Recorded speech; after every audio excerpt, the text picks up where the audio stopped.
Students, उसी series में आपको कल बोर्ड का 4911 का ए कोड कराया था, बी कोड करा रहे हैं आपको आपकी फाइनल तैयारी के लिए जो पेपर हो रहा है उसके लिए। इसमें जो पहला ऑप्शन प्रश्न है वो है, आप देखिए निम्नलिखित कौन सा व्यष्टिगत का, इसमें व्यष्टिगत पूछा है तो समष्टि राष्ट्रीय समष्टि का है, समग्र मांग समष्टि का है, व्यापार समष्टि का है, तो मांग का सिद्धांत सही है आपका, ये व्यष्टिगत का है तो इसका उत्तर ये हुआ।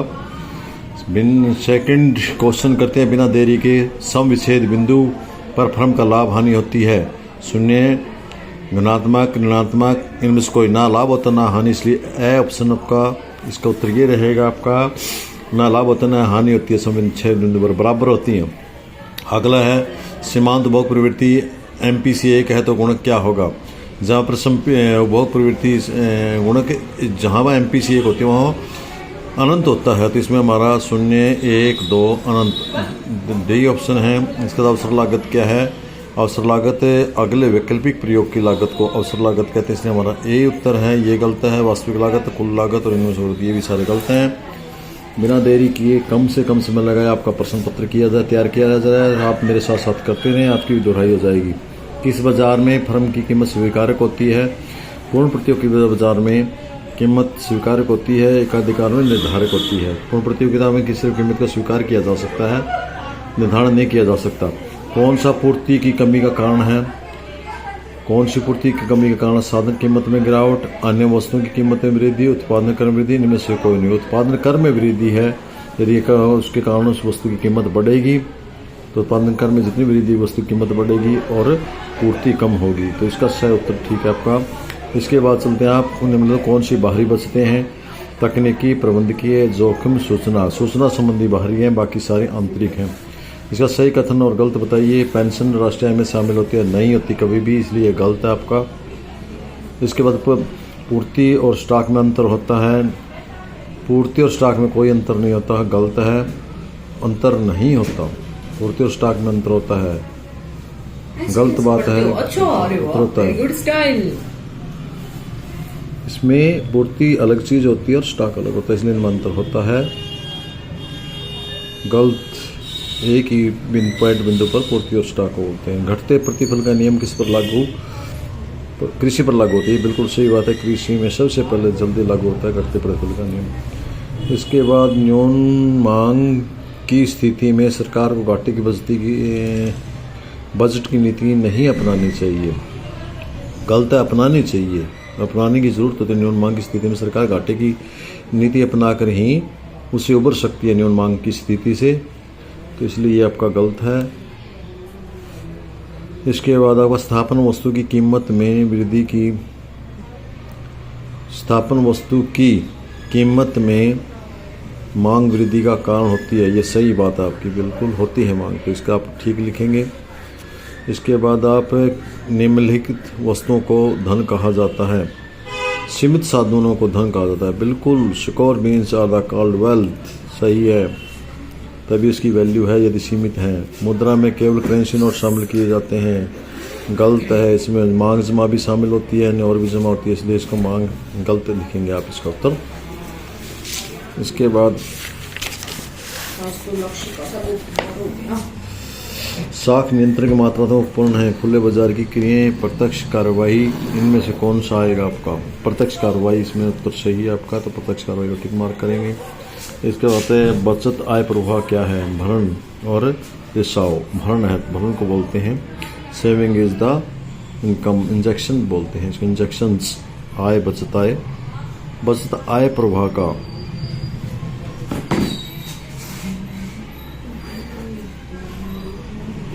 भरण है, रिसाव है, भरण का या रिसाव कर लें इसको, भरण है, इंजेक्शन जो लीकेज, बचत से तो लीकेज, भरण है।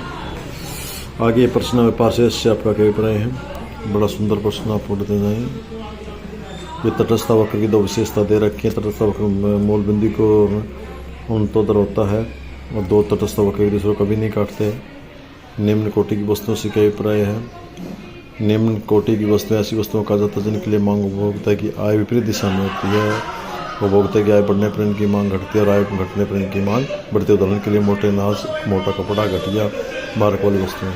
पूर्ति का नियम, राजकोषीय नीति। 7वां प्रश्न, अनैच्छिक बेरोजगारी। उसके बाद नियंत्रण कीमत, समर्थन कीमत, नियंत्रण कीमत। जब सरकार द्वारा कानून किसी भी वस्तु की न्यूनतम कीमत अधिकतम कीमत निर्धारित होती है, इसके लिए नियंत्रण कीमत कहा जाता है। स्पॉट्स प्राइस वह न्यूनतम कीमत जिस पर सरकार अतिरिक्त पूर्ति खरीदने को तैयार रहती है। फालतू अनाज पैदा हो गया या फालतू वस्तुओं को खरीदने को तैयार समर्थन कीमत कहते हैं। ये आर्थिक समस्या की शिकत के कारण, देखिए आपके ये परिभाषा और ये कारण है। इसके मानवीय आवश्यकताएं सीमित, सीमित वैकल्पिक प्रयोग वाले सीमित साधन आवश्यकता और साधनों के बीच तालमेल, पैमाने और साधन प्रतिफल के नियम। 4 नंबर का तो 4 पॉइंट दिखाइए, 1 पॉइंट तो ये हो गया, तो अगले 2 पॉइंट इसके लिए आए हुए हैं। इसके साथ साथ आपका अगला प्रश्न है, न्यून मांग को ठीक करने की नीति का मौद्रिक नीति का वर्णन कीजिए। बैंक की दर से, खुले बाजार की क्रिया से, बैंक सदस्य बैंक का रिजर्व अनुपात परिवर्तन करके, सीमांत अनिवार्यताओं को परिवर्तन करके, ये तरीके अपना करके हम न्यून मांग को ठीक कर सकते हैं। मांग की लॉस को प्रभावित करने वाले 5 तत्व: वस्तु की प्रकृति, स्थापना, वस्तु को उपभोग का स्थगित होना। इसके साथ साथ आपका अगला प्रश्न है, वस्तु की कीमत निर्धारण में समय। 13वां प्रश्न, आती अल्पकाल और बाजार की स्थिति, अल्पकाल और दीर्घकाल। 3 प्रकार के कारण हो सकते हैं वस्तु की कीमत निर्धारण: आय अल्पकाल में, अति अल्पकाल में और दीर्घकाल में निर्धारण। बड़ा बढ़िया प्रश्न, नंबर प्रश्न।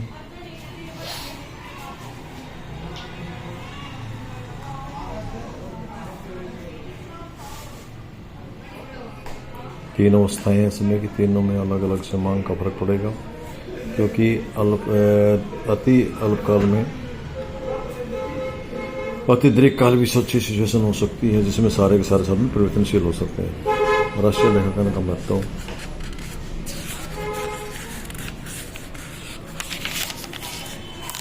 इसके बाद नीति धारणा,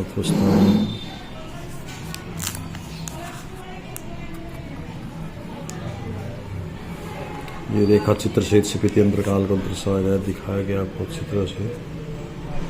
क्लास में आपको कराया गया था, इसकी दोहराई कर सकते हैं। ये आपका एक न्यूमेरिकल क्वेश्चन है। उत्पादन का कीमत और इसको उत्तर आपको सामने आगे दर्शाया गया, यहाँ दिखाया गया। इसको अच्छी तरह से नोट कर लें और सरल कर लें। उत्पादन का 5 कुल आए गुणा करते जाओ। 6 गुणा 5 30, 4 गुणा 7 28, 3 गुणा 8 24। सीमांत लागत अंतर काटो, 30 से पहले कुछ नहीं है, डैश। बाद में 28 में से 30 गया -2, 24 में से आएगा -4। ये उत्तर सरल हो गया। इसके बाद बड़े प्रश्न बढ़ते बढ़ते तालिका, ये पहली अवस्था बढ़ते बढ़ते नियम में परिवर्ती के नियम के नाम से हमने पेपर में इसको याद किया था। क्वेश्चन किया हुआ पूरा का पूरा, बहुत ज़्यादा बड़े क्वेश्चन। इसके यहाँ पर रेखा चित्र दिखाया गया है। पहले तालिका थी, तालिका और रेखा चित्र के द्वारा भी स्पष्ट किया गया। पहली अवस्था, दूसरी अवस्था और तीसरी अवस्था। पहले अवस्था में बढ़ती दर से बढ़ता है, दूसरी अवस्था में बढ़ता था और घटती दर से बढ़ता है, और तीसरी अवस्था के बाद उत्पादन गिरना शुरू हो जाता है। पहली अवस्था में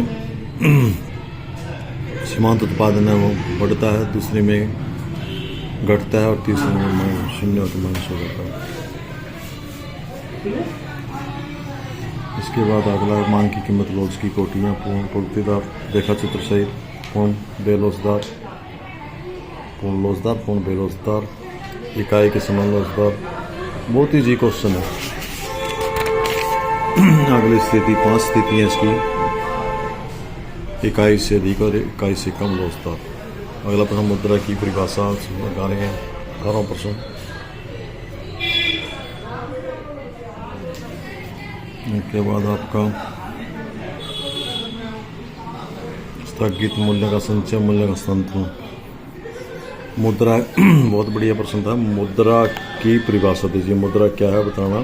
सबका माध्यम परिभाषा बहुत सुंदर दे रखी है। इसके बाद मुद्रा के कार्य, विनिमय का माध्यम, मूल्य का मापक, भुगतान का मापक, मूल्य का संचय, मूल्य स्थानांतरण, ये एक काम है।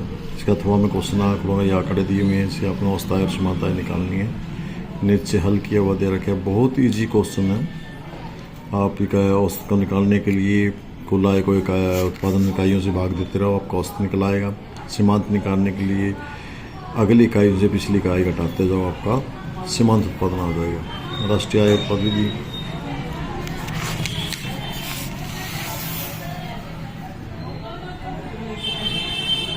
मूल्य उत्पाद और मूल्य वृद्धि विधि के कुछ कदम कौन कौन से कदम हैं, जिनसे हम उत्पाद विधि से या मूल्य वृद्धि से राष्ट्रीय आय ज्ञात करते हैं, उसको सरल किया गया है।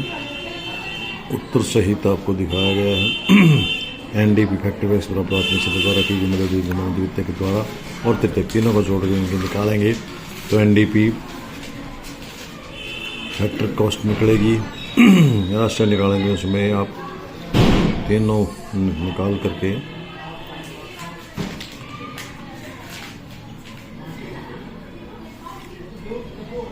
ये आपका जब निकले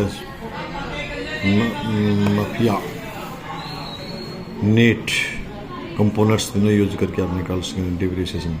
अल्पाधिकार नया क्वेश्चन, छोटा सा क्वेश्चन है, इसमें परिभाषाएं। अल्पाधिकार कुछ बड़ी फर्में होती है, समरूप विविधीकरण होता है, नए फर्मों का प्रवेश कठिन होता है, बिक्री लागतें होती हैं और दाम होकर के अनिश्चित होते हैं। और इसी के साथ आपका एक प्रश्न पत्र खत्म होता है। मुझे उम्मीद है आपको अच्छा लगा होगा। वीडियो लंबी ना बन जाए इसलिए मैंने ज़्यादा बड़ा प्रश्न नहीं करने की कोशिश की, सिर्फ आपको दिखाने की कोशिश की है। आप वीडियो में देख करके याद कर सकते हैं।